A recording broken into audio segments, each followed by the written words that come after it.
He stole everything from me. Elijah's voice cracked, echoing through the grand marble lobby as two massive security guards dragged him backward. His expensive suit was crumpled, his face red with a mix of fury and absolute humiliation. I stood perfectly still, adjusting my cuffs, watching him thrash against the guards while our parents stared in horrified silence.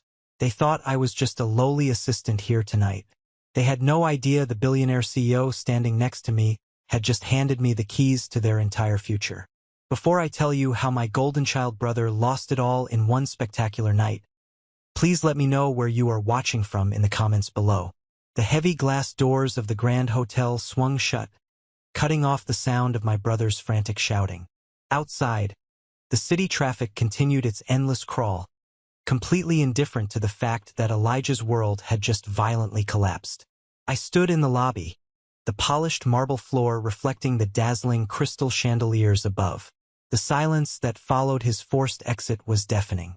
My mother, Martha, had her hands clamped over her mouth.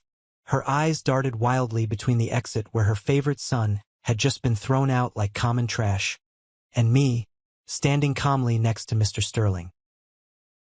My father, Robert, looked like he had physically aged 10 years in the span of 3 minutes. His jaw hung slack. He tried to take a step toward me, his hand reaching out, but the cold, impenetrable wall of Mr. Sterling's private security detail subtly shifted, blocking his path. I didn't flinch. I didn't smile. I just looked at the two people who had spent my entire life making me feel completely invisible. Mr. Sterling, a man whose net worth could buy and sell our entire hometown, turned to me. He adjusted his impeccably tailored jacket and spoke in that quiet, commanding tone that moved markets. "Are we finished here, Mason?" I looked at my parents one last time. I saw the desperate confusion in their eyes. They were trying to reconcile the boy they had discarded with the man standing before them. "Yes, sir," I replied, my voice steady. "We are completely finished." As we walked toward the private elevator, leaving my parents stranded in the lobby of a world they would never belong to, my mind didn't dwell on the victory. It didn't revel in the humiliation I had just handed back to them. Instead, it pulled me backward. It pulled me back through the years of grinding hustle, the sleepless nights, and the bitter betrayals. They asked themselves tonight how I could be so utterly ruthless. They looked at me like I was a stranger who had suddenly invaded their lives just to tear down their golden boy. But they forgot. People like my parents always forget the damage they do. They sweep it under the rug and call it family loyalty. To understand why I didn't lift a single finger to stop those guards from dragging my brother out, you have to go back 7 years. You have to go back to the night that broke me, and ultimately the night that built me. You have to go back to the day I turned 18. I wasn't always this hardened. When I was younger, I actually believed in the concept of family. I believed that if I just kept my head down, did the right thing, and caused no trouble, eventually, it would be my turn. I was wrong. In our household, there was no turn for anyone except Elijah. Elijah was 3 years older than me, and he consumed all the oxygen in any room he walked into. He was the star athlete who never practiced, the charming talker who never meant a word he said, and the absolute center of my parents' universe. But charm only gets you so far in the real world. By the time he hit his early 20s, the cracks were not just showing. They were splitting the foundation of our house. He dropped out of college after 2 semesters, claiming the professors were intimidated by his natural brilliance. My parents nodded along, emptying a portion of their savings to cover his broken lease. He bounced from job to job, always fired due to jealous managers or toxic work environments. And every time he crashed, my parents were right there with a safety net woven out of their finances and my neglect. I was the invisible cleaner. I was the one who made sure the trash was taken out, the lawn was mowed, and the peace was kept. I got straight A's in high school. I remember bringing home my final report card in my junior year. I had scored at the top of my class. I placed it on the kitchen counter, waiting for a simple good job. Instead, my mother walked right past it, holding a cold compress to her forehead. Elijah had just gone through a spectacularly messy divorce after a 6-month marriage. and the house was in a state of mourning. "Not now, Mason," she had snapped, batting the report card away. "Can't you see your brother is going through hell? He's dealing with lawyers and a divorce. Have some sympathy." That was the running theme. My achievements were always a footnote to Elijah's disasters. I was constantly told that I was the strong one, the independent one. It was their convenient excuse to ignore me. "You don't need us, Mason," my father would say, clapping me on the shoulder while handing Elijah the keys to his car. "Elijah needs a little help finding his footing." I accepted it. I internalized the idea that my role was to shrink so Elijah could expand. I told myself that once I turned 18, I would quietly pack my bags, go to a state college, and start my own life. I didn't want a grand send-off. I just wanted a peaceful exit. But my family couldn't even give me that. The weeks leading up to my 18th birthday were predictably chaotic. But the chaos had nothing to do with me. Elijah had just lost another job, this time at a mid-level marketing firm. He spent his days sulking on the living room sofa, watching daytime television and complaining about how unfair the world was to him. The atmosphere in the house was thick with my parents' anxiety. They tiptoed around him like he was a live explosive. When my mother finally remembered my birthday was approaching, she cornered me in the kitchen while I was doing the dishes. "Mason, honey," she started, using that soft, placating tone she reserved for when she was about to ask me to sacrifice something. "You're turning 18 next Friday. We should do a little family dinner. Just us." I nodded, genuinely relieved. "That sounds perfect, Mom. Just a quiet dinner. I don't need anything big." I should have known better. 2 days later, Aunt Clara descended upon our house. Aunt Clara was my mother's older sister, a woman who treated family dynamics like a competitive sport. She had a sharp nose for vulnerability and loved nothing more than orchestrating drama while pretending to be helpful. She found my mother in the dining room and immediately went to work. I was sitting in the adjacent hallway, reading a book for AP History, when I heard her voice drifting through the open doorway. "Martha, you cannot be serious," Aunt Clara was saying, her voice dripping with artificial concern. "A quiet dinner? What will people think? It looks like you're hiding." "Hiding what, Clara?" my mother asked defensively. "Elijah's situation, of course. The neighbors are talking. Everyone knows he got fired again. If you just have a sad little dinner for Mason, it looks like the family is in mourning. You need to throw a party. A big one. Show everyone that the family is doing just fine. It will be so good for Elijah's morale to see people, to socialize, to feel important again." I stopped reading. My stomach tightened into a hard knot. I waited for my mother to defend me. I waited for her to say, "But it's Mason's 18th birthday, Clara. It's his milestone." Instead, there was a long pause. Then my mother sighed. "You might be right, Clara. Elijah has been so depressed. A lively environment might pull him out of this funk. But Mason specifically asked for something quiet." "Oh, Mason will understand." Clara dismissed the thought with a wave of her hand that I could practically hear. "He's always been the easy one. He doesn't care about parties anyway. Besides, it's still his birthday party on paper. We're just opening it up a bit." That was the moment the hijacking began. The subtle, insidious theft of my day. Over the next 48 hours, the quiet dinner mutated into a catered event. The guest list, originally meant to be just the 4 of us and maybe my grandparents, suddenly ballooned to 50 people. I watched as my mother sat at the kitchen island, enthusiastically writing down names. I walked up behind her and glanced at the list. I didn't recognize half the people on it. "Mom, who are these guys?" I pointed to a cluster of names at the bottom. She didn't look up from her notepad. "Oh, those are Elijah's friends from his old fraternity. He hasn't seen them in a while, and I thought it would be a nice surprise for him." "At my birthday party?" I asked, my voice tight. She finally looked at me, her expression hardening just a fraction. It was the look she gave me whenever I dared to disrupt the narrative she was building for Elijah. "Mason, please don't be selfish. You know how hard things have been for your brother. You have your whole life ahead of you. You're going off to college. You have your college fund intact. Let him have this one night to feel good about himself. It's just a party. I clenched my jaw. There was that phrase again. Don't be selfish. In our house, asking for basic consideration was the ultimate act of selfishness. I didn't argue. I just turned and walked up to my room. I realized then that my parents didn't see me as a person with my own needs and desires. They saw me as a utility. And right now, my birthday was just an excuse, a vehicle they were using to deliver a dose of confidence to my brother. The preparations went into overdrive. The food ordered was entirely Elijah's favorites: spicy barbecue wings and heavy sliders, foods I actively disliked due to a sensitive stomach. The decorations changed from a simple banner to an extravagant setup that looked more suited for a college graduation. But the worst part, the part that truly drove a wedge into my chest, wasn't what my parents were doing. It was what happened next with the only person I thought was actually on my side. Julian was my best friend.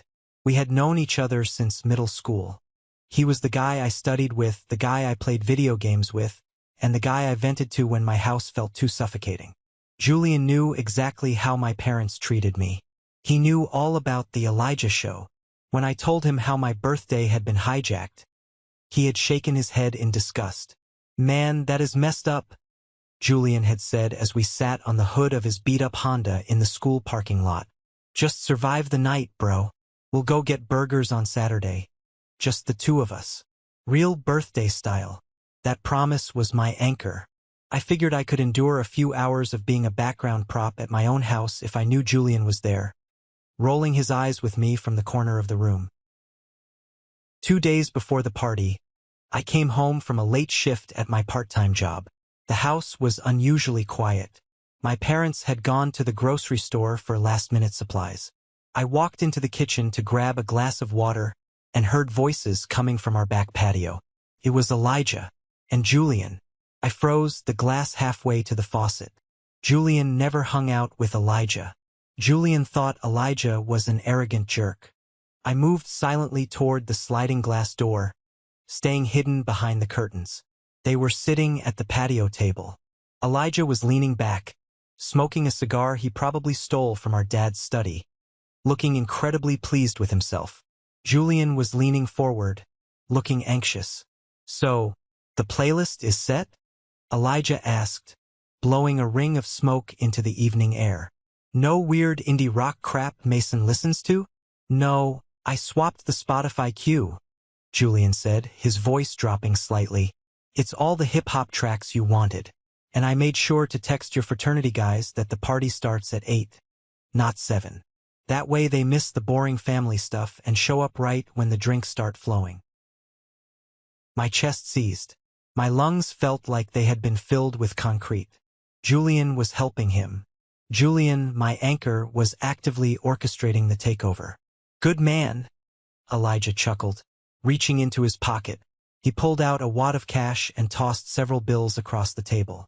"Here, that should cover the down payment on that car part you were crying about.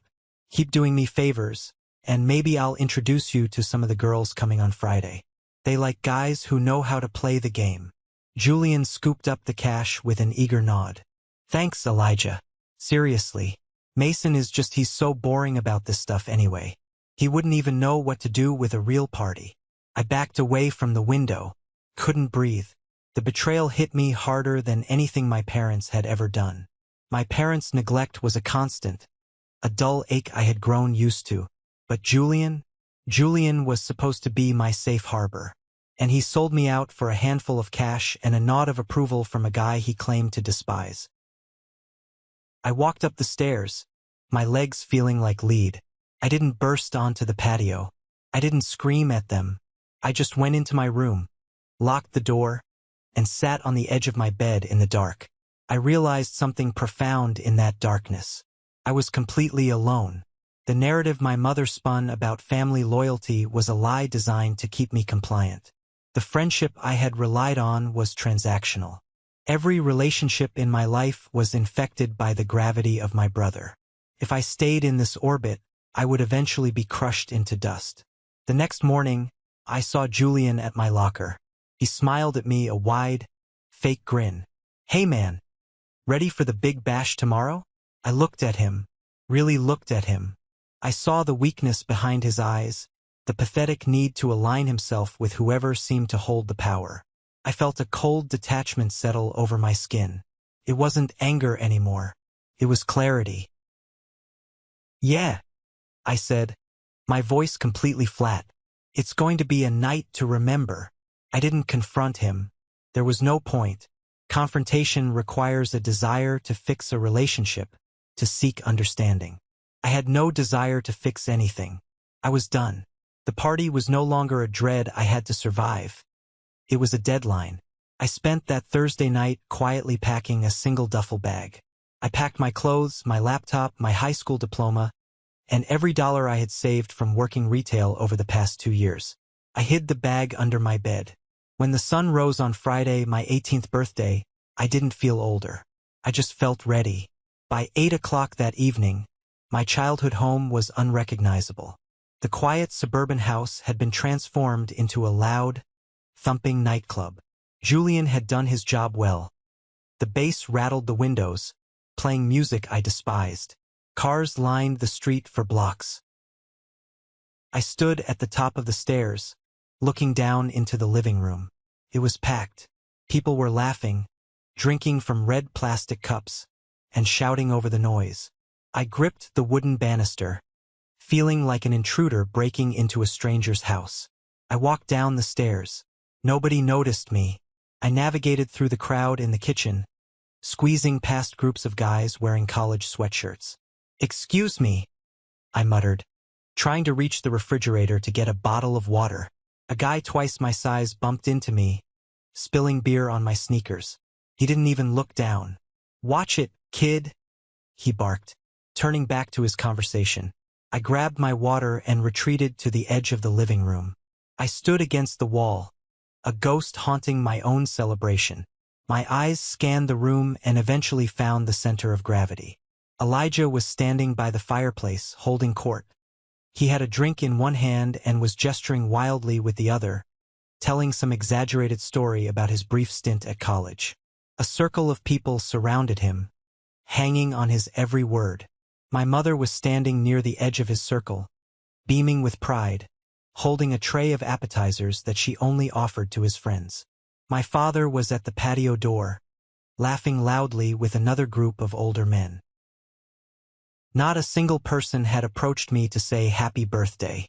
Not one. Then I saw Cousin Sarah. She was standing near the hallway, sipping a soda. Sarah had always been the quiet observer in our extended family. We made eye contact across the crowded room. I saw the realization hit her. She looked from me, standing alone against the wall, to Elijah, soaking up the adoration in the center of the room. I saw the guilt flash across her face. She knew exactly what was happening. She knew how wrong this was. For a split second, I thought she might walk over. I thought she might cross the room, put a hand on my shoulder, and acknowledge my existence. But then, Elijah called out her name, dragging her into his story to verify some fabricated detail. Sarah looked back at me, her eyes apologetic, and then she turned away. She chose the easy path. She chose the golden child. I watched her laugh at his joke, and the last tether holding me to this family snapped. I wasn't angry anymore. The simmering resentment that had plagued me for years suddenly evaporated, leaving behind a cold, sharp focus. I realized that my parents hadn't just thrown a party for Elijah. They had orchestrated my erasure. They were actively erasing me from my own life milestone to make space for him. I saw Julian near the kitchen island, laughing and clinking cups with one of Elijah's fraternity brothers. The betrayal didn't even sting anymore. It just confirmed what I already knew. Suddenly, the heavy bass of the music cut out. The sudden silence was jarring. My father clapped his hands loudly, drawing everyone's attention. "All right, everybody, gather round," Robert shouted, his face flushed with alcohol and excitement. "It's time for the cake." The crowd cheered, parting slightly to make a pathway from the kitchen. My heart beat a slow, steady rhythm in my chest. This was it, the grand finale of the charade. I stayed pressed against the wall. I didn't step forward. I didn't try to claim my space. I just watched. My mother walked out of the kitchen, her face glowing under the dining room lights. She was carrying a massive sheet cake. The candles blazed, casting flickering shadows across the room. She walked slowly, carefully, a wide smile plastered on her face. She didn't walk toward me. She walked straight to the center of the room. She walked straight to Elijah. The crowd closed in around them. I could barely see the cake through the sea of shoulders, but I didn't need to. I knew exactly what was happening. "All right, let's sing," my father bellowed. The off-key chorus of 50 people began to echo through my house. "Happy birthday to you, happy birthday to you." I stood perfectly still, my breathing shallow. I waited for the crucial line. I waited to see how far they were willing to go. "Happy birthday, dear," my mother's voice rang out above the rest, clear and joyful. "Elijah and Mason," she said his name first. "On my 18th birthday." As the song finished and the crowd cheered, I saw a gap in the people. I saw the cake. Written in thick, bold blue icing across the center were the words, "Happy 18th again, Elijah," and squished into the bottom right corner, almost falling off the edge in a tiny, hurried script, was "and Mason." "Blow out the candles, boys," my father cheered. Elijah leaned over the cake, laughing. He didn't even look around to find me. He took a deep breath and blew out the candles in one dramatic gust. The room erupted in applause and whistles. My mother looked up, her eyes finally scanning the room. She found me leaning against the wall. For a fraction of a second, her smile faltered. Maybe she saw the absolute deadness in my eyes. Maybe the reality of what she had done finally pierced her delusion. But instead of apologizing, instead of calling me forward, she gave me a small, tight smile and mouthed, "Let's celebrate both. It's special for everyone." I didn't nod. I didn't smile back. I pushed myself off the wall. The crowd was already breaking apart, turning their attention back to the alcohol and the music starting up again. No one noticed me moving. I was exactly what they wanted me to be, invisible. I walked quietly down the hallway to the hall closet. I opened it, bypassing my father's heavy coats, and pulled out my dark denim jacket. I slipped it on. The fabric felt like armor. I walked past the kitchen. I could hear Elijah loudly demanding the first slice of cake. I walked past the living room, where Julian was aggressively trying to flirt with a girl clearly out of his league. I reached the front door. I placed my hand on the brass knob. I paused for one single heartbeat. I thought about the 18 years I had spent in this house. The quiet obedience. The desperate hope that one day doing the right thing would be enough. I realized that keeping the peace meant fighting a war against myself. And I was done losing. I turned the knob. The heavy door opened, letting in the cool night air. I stepped out onto the porch. Behind me, the muffled thumping of the bass continued. No one called my name. No one rushed out to stop me.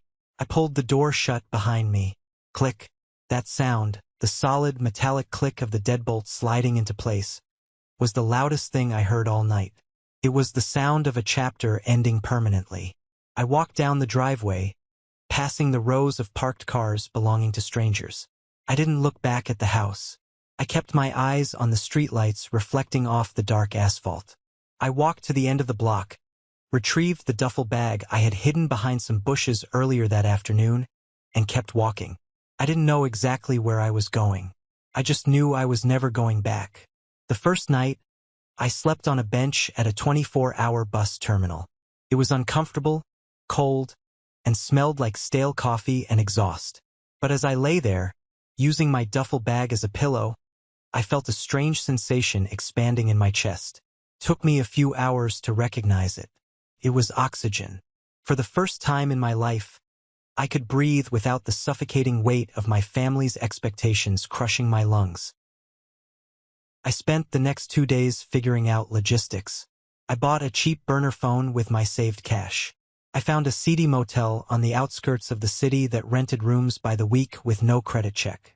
I started applying for every entry-level manual labor job I could find online at the local library. It wasn't glamorous. It was terrifying. I was eating cheap instant noodles and counting every penny. But every dollar I spent was mine. Every decision I made was mine. On the third day, my original cell phone, the one still tied to my parents' family plan, started buzzing wildly on the cheap motel nightstand. I sat on the edge of the lumpy mattress and stared at the screen. It was my mother. She had called 6 times in the last hour. I watched it ring, the vibration shaking a half-empty water bottle. I finally picked it up and hit accept. I didn't say anything. I just held it to my ear. Mason. Her voice was shrill, completely devoid of maternal worry. It was the voice of a woman whose carefully constructed image had been inconvenienced. Where on earth are you? Are you done with this little tantrum? I remained silent. You embarrassed us, Mason, she continued, her tone escalating into anger. Do you have any idea how it looked when people asked where the birthday boy was, and you had just vanished? You ruined the end of the party. I heard my father's voice booming in the background. Tell him if he doesn't get his ungrateful self back here by dinner, he can forget about his college fund.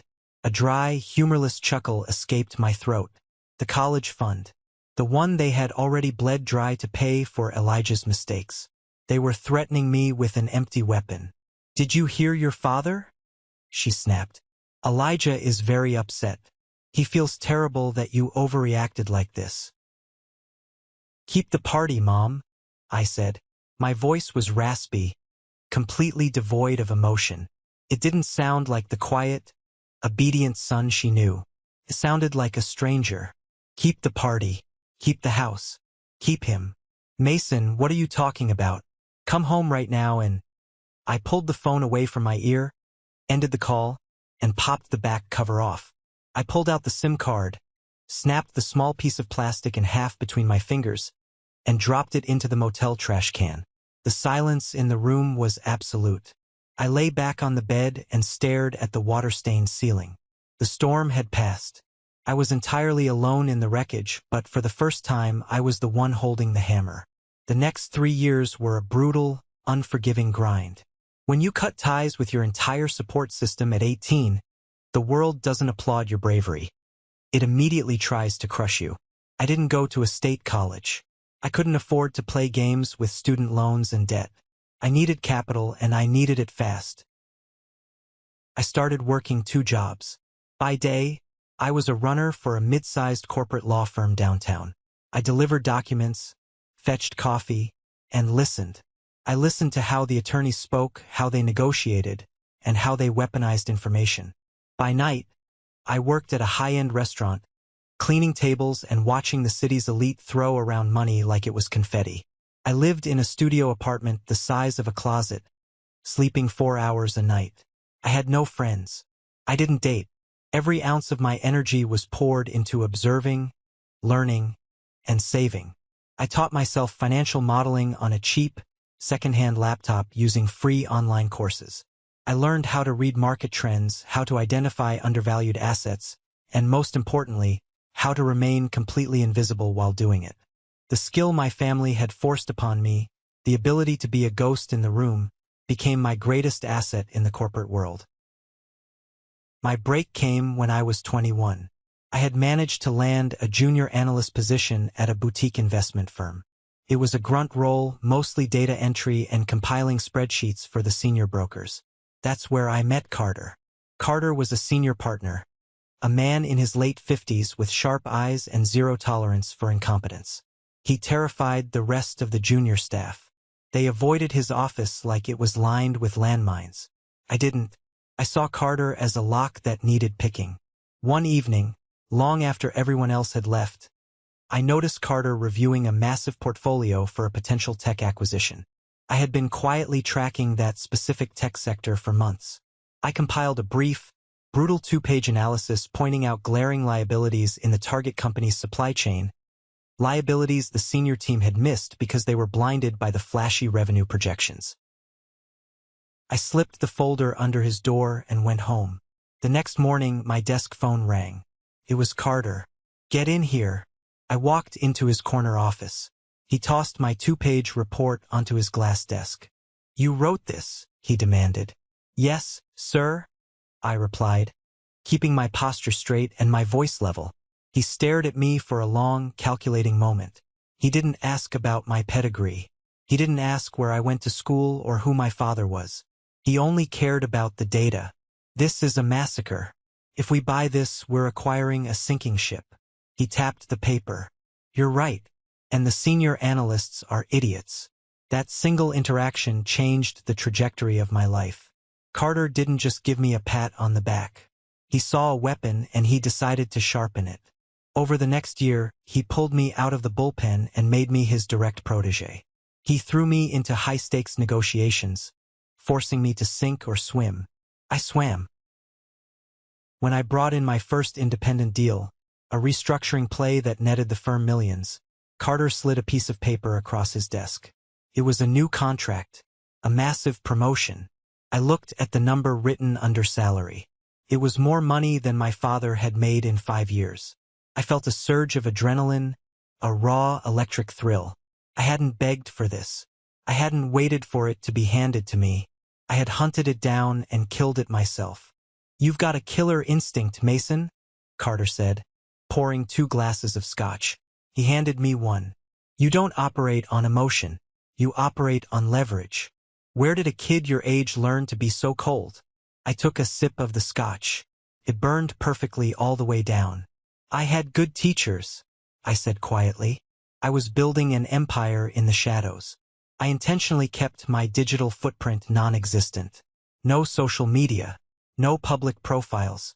In the financial sector, I was becoming known as Carter's unseen architect, the guy who ran the numbers and orchestrated the takeovers from behind a firewall. I was wealthy, I was respected, and I was completely free. Or so I thought. I had underestimated the desperate lengths a drowning man will go to when he smells a lifeline. Elijah was drowning. While I had spent the last 4 years building a foundation out of concrete, he had spent it building a house of cards. Through the grapevine of public records, which I casually monitored out of a cold, detached curiosity, I knew his life was unraveling. The messy divorce had cost him dearly. He was jumping between failed entrepreneurial ventures, bleeding our parents' retirement accounts dry. And then he found me. I still don't know exactly how he tracked me down. Maybe a stray piece of mail forwarded to an old address, or maybe he hired a cheap private investigator. It didn't matter. What mattered was that Elijah discovered I wasn't rotting in a ditch somewhere. He discovered I was working at a prestigious investment firm in the city. He didn't know my title. He didn't know my net worth. To him, I was still just Mason, the little brother who was supposed to be beneath him. He probably assumed I was answering phones or sorting mail. But in Elijah's mind, proximity to wealth meant I had access to it, and he felt entitled to whatever I had. He didn't try to contact me directly. He knew I wouldn't answer. Instead, he did what he always did. He manipulated someone weaker to do his dirty work. Enter Dylan. Dylan was a mid-level associate at my firm. He was a classic nepotism hire, loud, arrogant, and dangerously incompetent. He wore suits that were too tight, reeked of expensive cologne, and deeply resented the fact that I, a younger guy with no Ivy League background, was Carter's right hand. Dylan was desperate for a win to secure his own promotion. One Tuesday afternoon, my internal security software pinged an alert. Someone had tried to access a restricted folder on the firm's shared server using my credentials. The folder contained highly sensitive forecasts for an upcoming corporate buyout. If those numbers leaked, it would violate federal regulations, instantly destroy the deal, and end my career in handcuffs. I didn't panic. I traced the IP address. Came from Dylan's workstation. I didn't report him to HR. That was too simple. I needed to know why he was targeting me. I waited until Dylan left for lunch, slipped into his office, and bypassed his ridiculously simple computer password. I opened his personal email. There it was. An email thread with an unfamiliar address, but the writing style was unmistakably arrogant. It was Elijah. The emails made my blood run cold. Elijah had somehow connected with Dylan, likely haunting the expensive bars near our office, and figured out Dylan hated me. Elijah was playing a masterful game of manipulation. He told Dylan a sob story about how I had abandoned the family and stolen money from our parents. My parents are desperate to get him home, Elijah wrote in one email. He's unstable. If he loses this job, he'll have to come back and face the music. Get me something that shows he's screwing up, and I'll make sure my dad's golfing buddies throw their portfolios your way. It was a blatant lie. My father didn't have wealthy golfing buddies. But Dylan was greedy and stupid enough to believe it. Elijah wasn't trying to bring me home out of love. He was trying to destroy my livelihood so I would be as broken and dependent as he was. If I was dragged back to the bottom, his failures wouldn't look so bad. I sat at Dylan's desk, staring at the screen. The old Mason, the 18-year-old kid, would have felt a crushing wave of depression. He would have felt victimized. The new Mason felt nothing but a dark, predatory calm. I didn't delete the emails. I didn't confront Dylan. I backed out of his computer, went back to my office, and began to build a trap. If Dylan wanted confidential data to leak and pin on me, I was going to give it to him. Over the next week, I carefully constructed a shadow server. I filled it with highly technical, incredibly convincing, but completely fabricated financial projections regarding a dummy corporation. I made the data look like the holy grail of insider trading.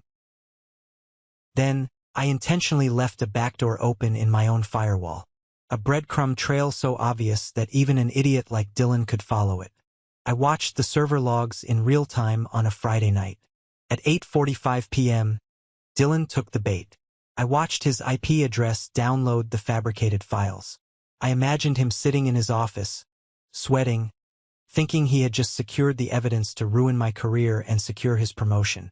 He immediately forwarded the files to an external competitor's Dropbox, an illegal move designed to frame me for corporate espionage.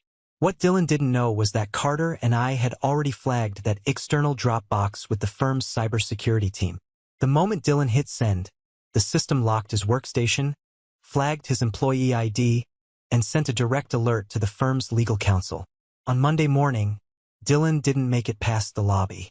Security escorted him into a private conference room with our lawyers. He was terminated immediately, facing potential federal charges for attempting to steal corporate secrets. He tried to blame me, screaming that I set him up, but the digital trail he left, the one I designed, proved he acted alone maliciously. As security marched Dylan out of the building, he saw me standing by the elevators. He glared at me, his face pale with panic. I just offered him a slow, cold nod. Dylan was neutralized, but he was just the pawn. The real target was the man pulling the strings. Elijah thought he could reach into my world and break my legs from a distance.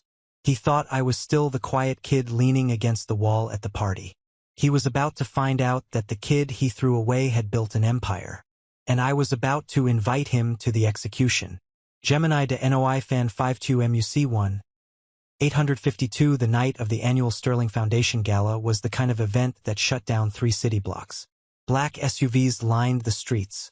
The red carpet stretched up the marble steps of the Grand Plaza Hotel. Flashbulbs popped like fireworks as the city's elite stepped out of their vehicles. I was 25 years old, standing inside the grand foyer, adjusting the cuffs of a custom-tailored Tom Ford suit. 7 years had passed since I walked out of my childhood home with nothing but a duffel bag and a burner phone. Tonight, I was overseeing the final signatures on a corporate merger that would redefine the tech sector in our state. Carter had entrusted the final negotiations to me. I wasn't just in the room anymore. I owned the room. The foyer smelled of expensive lilies and old money. I stood near a towering ice sculpture, nursing a glass of sparkling water, waiting for Mr. Sterling to arrive. My phone buzzed in my pocket with a text from Carter confirming the final contract drafts were printed. I looked up to check the time on the gold clock above the entrance. That was when I saw them. It was like a ghost from a past life walking through the revolving glass doors. Elijah. And right behind him, looking entirely out of place in their rented formal wear, were my parents. Robert and Martha. My grip tightened on my glass. The air in my lungs turned to ice. Out of all the people in this city of millions, they had managed to secure invitations to this specific event. Later, I would find out Elijah had begged, borrowed, and practically mortgaged his failing startup just to buy a low-tier sponsor table. He was desperate. His business was sinking, his investors were pulling out, and he needed to rub shoulders with the giants tonight to beg for a bailout. He brought our parents along as props to make him look like a grounded, family-oriented businessman. Elijah was scanning the room with that same arrogant, hungry look he had on my 18th birthday. He wore a tuxedo that didn't quite fit right across the shoulders. My mother clung to his arm, looking around with wide, anxious eyes, completely overwhelmed by the sheer wealth surrounding her. They walked directly past the VIP check-in desk, ignoring the velvet ropes. Elijah was gesturing broadly, telling my father some fabricated story about how he knew half the board of directors. I stayed perfectly still, half hidden by the floral arrangements. I watched them navigate the room. I felt no fear. I felt no sadness. I just felt a cold, clinical curiosity. I wanted to see how the world treated them when they didn't have me to clean up their messes. Suddenly, Elijah's eyes locked onto mine. He stopped dead in his tracks.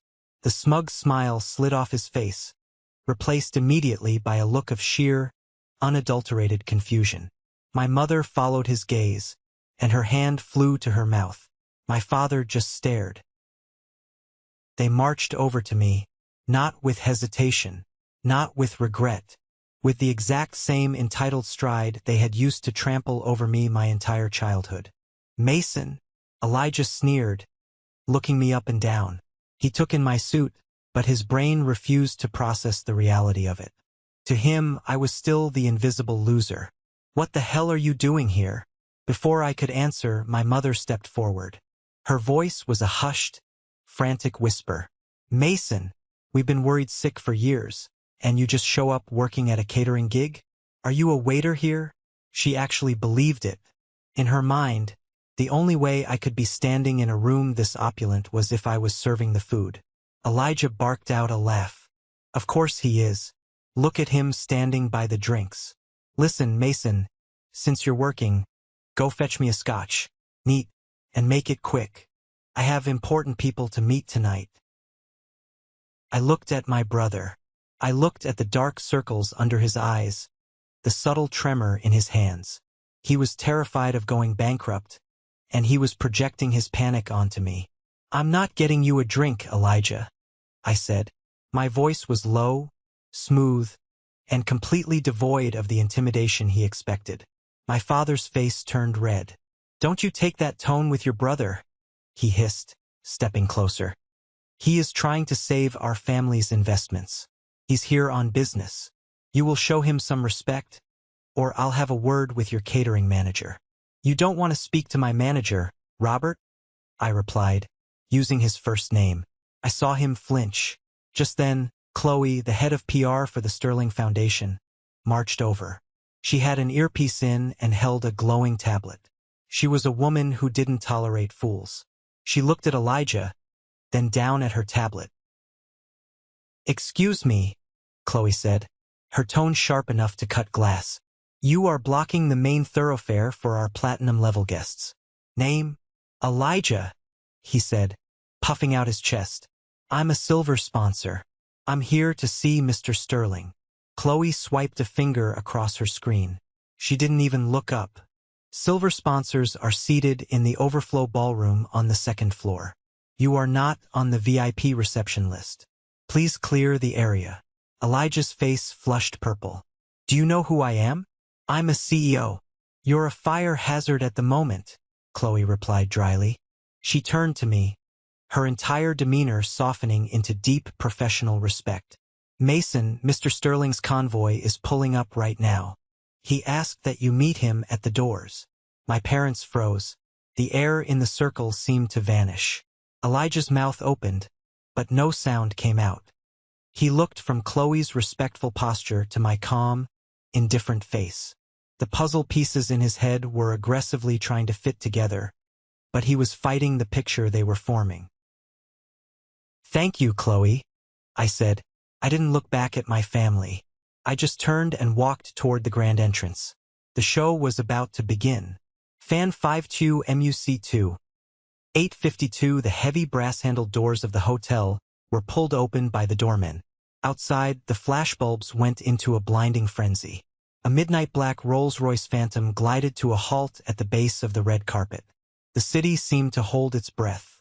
I stood at the top of the short interior stairs, looking down into the foyer. I could see the reflection of my family in the glass panels. They had followed me at a distance, hovering near the coat check, watching with wide, desperate eyes. Elijah was bouncing slightly on his heels. He thought this was his moment. He thought he could somehow piggyback on whatever small connection he assumed I had with the event staff to get FaceTime with the billionaire. The rear door of the Phantom opened. Mr. Sterling stepped out. He was a man of immense presence, with silver hair and a tailored charcoal suit that screamed power. The room immediately went dead silent. The chatter stopped. The clinking of glasses ceased. Every major executive, politician, and investor in the room turned their attention to the entrance.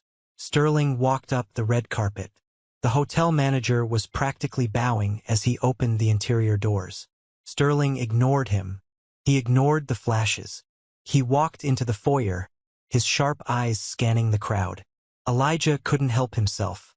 His desperation overrode his common sense. He broke away from my parents and shoved his way to the front of the crowd, right into Sterling's path. "Mr. Sterling," Elijah called out, his voice cracking slightly. He thrust his hand forward. "Elijah, CEO of Tech Forward Solutions. It is an absolute honor to—" Sterling didn't even break his stride. He didn't look at Elijah's face. He merely raised one hand, a silent, dismissive gesture that signaled his private security detail. Two massive men in dark suits seamlessly stepped forward, wedging their shoulders between Elijah and Sterling, forcing my brother to stumble backward into a decorative potted fern. Elijah looked horrified. The executives around him were whispering and pointing. The golden boy was being treated exactly like what he was, a nuisance. Sterling kept walking. He looked up the short flight of stairs and saw me. A genuine smile broke across the billionaire's face. It was a smile the media rarely caught. He walked straight up to me, bypassing the mayor and two state senators. He didn't offer his hand to shake.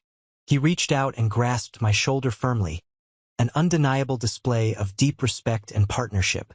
"Mason," Sterling said, his voice booming clearly across the silent foyer. "Carter told me you finished the final risk assessments on the merger. He said you found the loophole that saved us $40 million.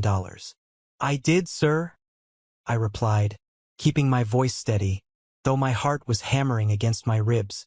"The documents are ready for your signature in the private suite." "Brilliant," Sterling said. He turned to the crowd, addressing the room at large. "Ladies and gentlemen, I want to introduce you to the man who makes sure I never make a bad investment. My senior strategic director, and the undisputed architect of tonight's merger, Mason." The room erupted into applause. Genuine, respectful applause from the most powerful people in the state. I didn't look at the crowd. I looked straight at the coat check. My father was gripping the edge of a table, his knuckles white. My mother had both hands over her face, tears streaming down her cheeks. But they weren't tears of joy. They were tears of absolute shock and regret. The boy they had literally erased from a birthday cake to make room for their favorite son was now standing at the apex of the corporate world. And then there was Elijah. He had untangled himself from the fern. His face was a mask of pure agony. He was watching the applause, watching the billionaire pat my shoulder. The reality of his own failure was finally colliding with the undeniable proof of my success. The narrative he had lived his entire life, that he was special and I was the background noise, had just been incinerated in front of 500 people. He couldn't take it. His fragile ego shattered right there on the marble floor. "That's my brother," Elijah suddenly screamed. The applause died down. People turned to look at the disheveled, sweating man standing near the entrance. "He's my little brother," Elijah yelled, taking a step toward the stairs, his eyes wild. He pointed a shaking finger at me. "Tell them, Mason. Tell them we're family. I'm the one who taught him everything. He's supposed to help me." He took another step, but he never made it to the stairs. Mr. Sterling's security detail moved faster than I could blink. The two massive guards who had bumped Elijah earlier now clamped their hands onto his shoulders with the force of an industrial vice. "Get your hands off me!" Elijah shrieked, his voice echoing off the high ceilings. He began to thrash violently, twisting his body, his expensive rented suit jacket ripping at the seam. "Mason, tell them. I need the funding. You owe me. I'm your brother." "He stole everything from me." Elijah's voice cracked, echoing through the grand marble lobby as the two guards dragged him backward toward the glass doors. His face was red with a mix of fury and absolute humiliation. I stood perfectly still, adjusting my cuffs. I looked down at him from the top of the stairs. Mr. Sterling leaned in close to me. "Do you know this man, Mason?" he asked quietly. I looked at my mother, who was sobbing openly now, too terrified of the security guards to intervene. I looked at my father, who was staring at the floor, too ashamed to meet my eyes. Then I looked back at Elijah, who was now being physically lifted off the ground, his dress shoes scraping against the marble. "No, sir," I said. My voice was calm and carrying enough for the front row of the crowd to hear. "I have no idea who that is." Elijah let out a guttural sound of pure despair as the doors swung open and the cold night air swallowed him. The guards tossed him out onto the pavement. The silence in the foyer returned. The hotel manager frantically signaled for the string quartet to start playing again. The tension slowly dissolved into hushed, eager gossip. I didn't smile. I didn't feel the overwhelming rush of victory I thought I would. Instead, I felt a deep, profound sense of closure. The phantom weight that I had been carrying on my shoulders since I was a child finally detached itself and blew away. I had just watched the monster under my bed get dragged out into the daylight, and I realized he wasn't a monster at all. He was just a pathetic, weak man who had run out of people to use. Mr. Sterling patted my back. "Let's go sign those papers, Mason. We have an empire to run." As I turned and walked toward the private elevators, I caught one final glimpse of my parents in the reflection of the brass doors. They were rushing outside, abandoning the gala they had fought so hard to attend, rushing out to pick up the broken pieces of their golden child, just like they always did. Only this time I wasn't there with a broom. This is the moment that changes everything, the moment I finally took back control of my life. Thank you so much for your patience and for staying with me until now. You've been amazing. Please give this video a like and comment one below to let me know you've made it this far. Not only does this help more people find this story, but it also lets me know that my experiences truly mean something to someone. Your support is my greatest motivation to keep sharing the rest of this journey. Fan 62 MUC1 852. The morning after the gala, the city felt different. The air felt cleaner. I arrived at my office at 7 a.m., poured myself a black coffee, and stood by the floor-to-ceiling windows looking out over the skyline. My phone had been ringing off the hook since midnight. Unknown numbers, blocked caller IDs, voicemails completely filling up my inbox.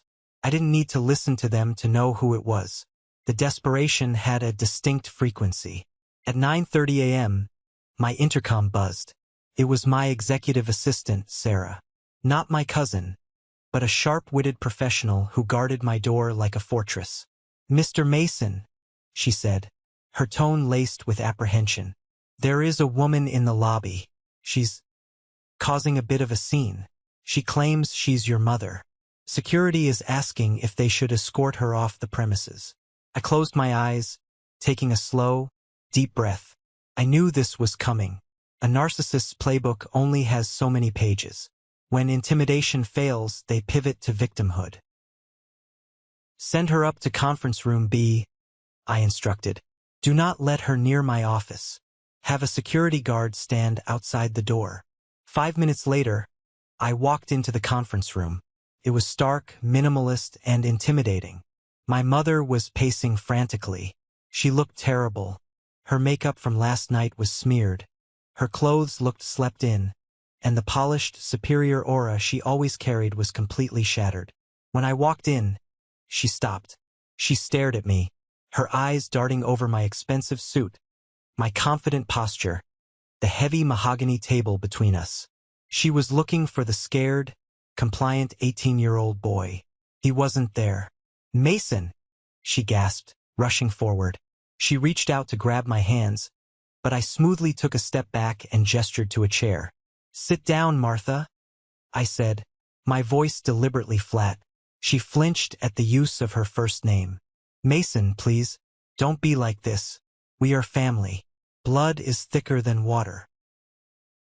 "Blood is just biology," I replied, taking the seat opposite her. "What do you want?" The tears started flowing.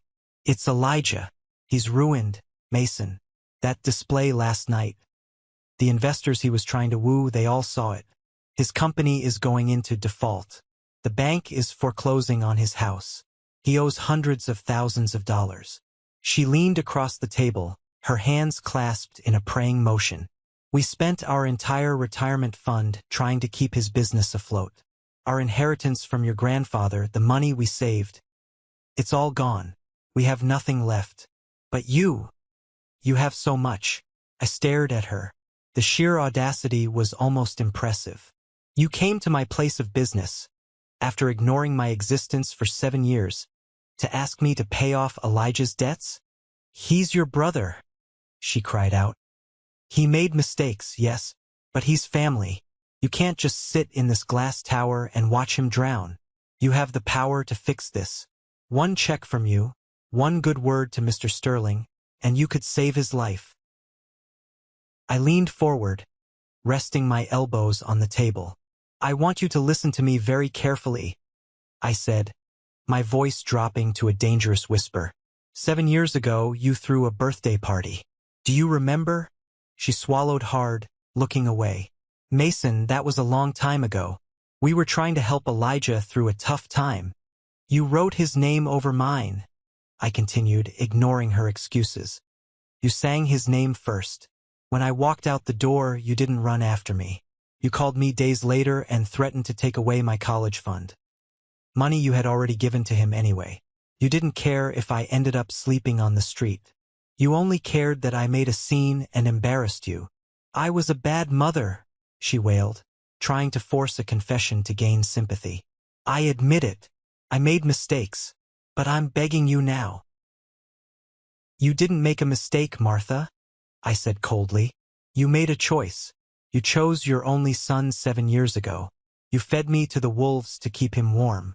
And now that he's burned the house down, you want me to build you a new one." I stood up, buttoning my jacket. "The answer is no. Not a single dime. Not a single favor." She stood up too, her sadness instantly evaporating, replaced by the vicious, toxic rage I remembered so well. "You are a monster," she screamed. "You are a cold, heartless monster. I gave birth to you. You owe me." "I owe you nothing," I said, turning my back and walking toward the door. "Security will see you out." By noon, the harassment campaign had officially begun. The narrative had shifted from begging to extortion. They realized I wouldn't pay them out of guilt, so they decided to try and shame me into compliance. My phone blew up with text messages from extended family members I hadn't spoken to in a decade. Aunt Clara sent me a novel-length message calling me a sociopath and a disgrace to the family name. Cousins left voicemails accusing me of abandoning my elderly parents to starve. They were trying to create a social media firestorm, tagging the firm's accounts in vague posts about corporate greed destroying families. Elijah even managed to find the email address of one of my junior analysts, sending a pathetic, rambling message claiming I had stolen his business ideas to get my job. They were buzzing like angry hornets, trying to find a weak spot in the glass. I didn't engage. I didn't reply to a single message. Engaging with a narcissist is like wrestling a pig in the mud. You both get dirty, but the pig likes it. Instead, I picked up my office phone and called Thomas. Thomas was the firm's senior corporate lawyer. He was a shark in an expensive suit, a man who dealt with billion-dollar litigation before lunch. I asked him to meet me in my office. When Thomas walked in, I handed him a printed stack of the emails, texts, and social media screenshots. Family drama? Thomas asked, skimming the top page. Extortion, I corrected him. They are attempting to defame my character and disrupt my professional environment in order to secure financial leverage. I want it stopped. Today. Thomas smiled, a slow, predatory grin. I love a clean cut. What do you want to do? Draft a cease and desist, I instructed. Make it legally terrifying. Cite defamation, harassment, and tortious interference with business relationships. State clearly that if they contact me, my employer, my colleagues, or any of my associates again, we will file a civil suit that will tie up whatever pathetic assets they have left in litigation for the next 20 years. Consider it done, Thomas said. I'll have it sent via certified mail and hand-delivered by a process server to your parents' house and your brother's apartment by 5 p.m. Thank you, Thomas. That afternoon, I received a notification on my personal phone. It was a direct message on LinkedIn. The sender was Julian, my former best friend, the guy who sold out my 18th birthday party for a wad of cash and a pat on the head from Elijah. I opened the message. Hey Mason, man. It's been a crazy long time. I saw the news about the Sterling merger. Dude, I always knew you were going to do huge things. Listen, things have been really rough lately. The job market is brutal. I was wondering if maybe we could grab a coffee? Maybe catch up? I'd love to see if there are any openings on your team. We used to be a great team, right? Miss you, bro. I stared at the screen. The sheer lack of self-awareness was staggering. He wasn't apologizing.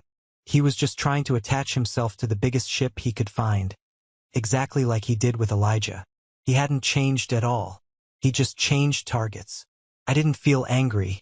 I just felt a profound sense of pity for him.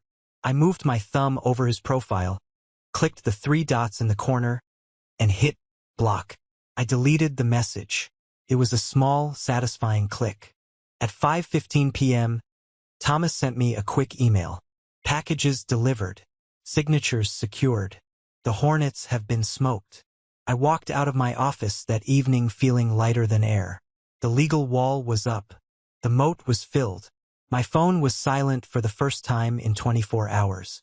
As I walked down the street toward my favorite steakhouse, I realized that establishing a boundary isn't a cruel act. It's an act of self-preservation. When you lock the door on toxic people, you aren't punishing them. You are simply refusing to be their collateral damage anymore. The storm was finally over. Now it was time to watch the aftermath. The wheels of karma grind slowly, but they grind exceptionally fine. Over the next 6 months, I didn't have to lift a finger to watch Elijah's life completely unravel. The information just naturally trickled down through the city's financial grapevine and public records. The cease and desist order had terrified my parents into absolute silence. They knew my lawyers would destroy them. Left without their favorite punching bag to blame for their misery, they had to turn inward. And it was brutal. Elijah's company went into Chapter 7 bankruptcy.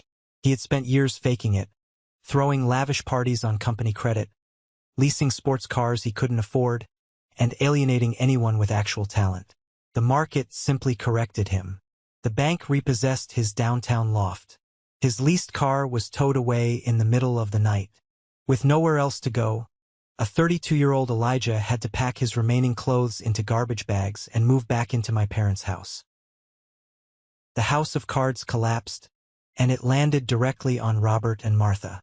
Without me there to absorb the tension, the perfect family illusion shattered into a million sharp pieces. According to the gossip that occasionally reached me through extended relatives who were too scared to message me directly but loved to talk, the house became a war zone. My parents had drained their life savings, their retirement, and their emergency funds to keep Elijah afloat. Now the money was gone. The golden child was broke, jobless, and furious that the world hadn't handed him a crown. He blamed my parents for not supporting him enough. He blamed them for not being richer. The screaming matches could be heard down the street. The neighbors, who used to be impressed by Martha's carefully curated image of suburban perfection, were now calling the police with noise complaints. My mother started working a part-time retail job at 60 years old just to pay the utility bills. My father started drinking heavily, spending his evenings yelling at the television. Elijah refused to get a regular job, claiming it was beneath his status as a former CEO. He sat on their sofa, drinking my father's cheap beer, complaining about how unfair life was. They were trapped in a prison entirely of their own making. They had sacrificed their quiet, hard-working son to feed the ego of a parasite. And now the parasite had consumed the host. I would occasionally see their names pop up on public lien registries. I didn't feel a shred of guilt. I didn't feel the need to ride in on a white horse and save them. You cannot save people who are committed to their own destruction. Watching their downfall wasn't about vengeance. It was just a reaffirmation of the laws of physics. Actions have consequences. Gravity always wins. I was sitting in a cafe on a crisp Tuesday morning, reviewing a quarterly report, when I heard a hesitant voice. "Mason." I looked up. Standing near my table, holding a paper coffee cup, was Sarah, my cousin, the girl who had made eye contact with me across the crowded living room on my 18th birthday and chose to look away. She looked nervous. She was dressed in medical scrubs, looking exhausted but genuine. "Sarah," I said, putting my pen down. I didn't smile, but I didn't scowl either. I remained neutral. I know you probably don't want to see anyone from the family," she said quickly, her words tumbling out. "I just saw you sitting here, and I couldn't walk past without saying something." I gestured to the empty chair across from me. "Sit." She sat down carefully, clutching her coffee cup like a lifeline. She didn't launch into a sob story. She didn't ask for money. She just looked me straight in the eyes. "I want to apologize," Sarah said. Her voice shook, but she didn't look away. "For your 18th birthday party. I saw what they were doing. I saw you standing against the wall, completely alone. I knew it was wrong. I knew Julian was an idiot, and Elijah was stealing your day. And I didn't do anything." I watched her face. This was the first piece of genuine honesty I had heard from anyone in my bloodline in over a decade. "Why didn't you?" I asked quietly. A tear slipped down her cheek. "Because I was a coward. Elijah was popular, and your parents were so intimidating. I was scared that if I stood up for you, they would turn their anger on me. I wanted to protect myself. But I've lived with the guilt of watching you walk out that door for 7 years. I just needed to tell you that I'm sorry. You didn't deserve that." I sat back in my chair. The tight knot in my chest, a knot I didn't even realize was still there, loosened just a fraction. An apology doesn't erase the past, but it does validate the pain. "Thank you, Sarah," I said sincerely. "I appreciate you saying that." She nodded, wiping her face. She stood up. "I'm so proud of what you've done, Mason. Truly. I won't bother you again." I watched her walk out of the cafe. I didn't invite her back into my life. Some bridges, once burned, are better left as ashes. But as I took a sip of my coffee, I realized that holding on to the anger was no longer serving me. The wound had finally closed. The city skyline sparkled like a sea of diamonds through the floor-to-ceiling windows of my penthouse apartment. It was a Friday night, precisely 1 year after the gala that changed everything. The air in the room was warm, filled with the rich smell of roasted garlic, expensive red wine, and genuine laughter. I stood in my kitchen, leaning against the marble island, watching the scene unfold in my living room. I wasn't alone. Carter was sitting on the leather sofa, passionately arguing about vintage watches with Luke, my brilliant junior associate who had helped me set the trap for Dylan. Chloe, the PR manager from the Sterling Foundation who had shut Elijah down at the door, was laughing loudly, pouring another glass of wine for her husband. These were my people. This was the family I had built. There was no tension in the room. No one was competing for the spotlight. No one was performing a fake version of themselves to appease a fragile ego. We were just a group of people who respected each other, who had fought in the corporate trenches together, and who celebrated each other's victories without a shred of jealousy. Luke walked over to the kitchen island to grab a handful of grapes. "Great food, boss," he said, popping a grape into his mouth. Much better than the takeout we usually eat at our desks at 2 a.m. I smiled. Don't get used to it. Come Monday, we're back to the grind. That tech merger isn't going to finalize itself. Always the slave driver, Luke joked, walking back to join Carter's debate. I looked around the room. I thought about the house I grew up in. I thought about the chaotic, suffocating energy of my parents' living room. I remembered the feeling of shrinking myself down, folding my personality into a tiny box just so I wouldn't upset the fragile balance of the Elijah show. I had spent the first 18 years of my life believing that family was a life sentence. I thought blood was a contract you couldn't break, an obligation to absorb abuse, neglect, and manipulation under the guise of loyalty. I was wrong. Blood is just an accident of birth.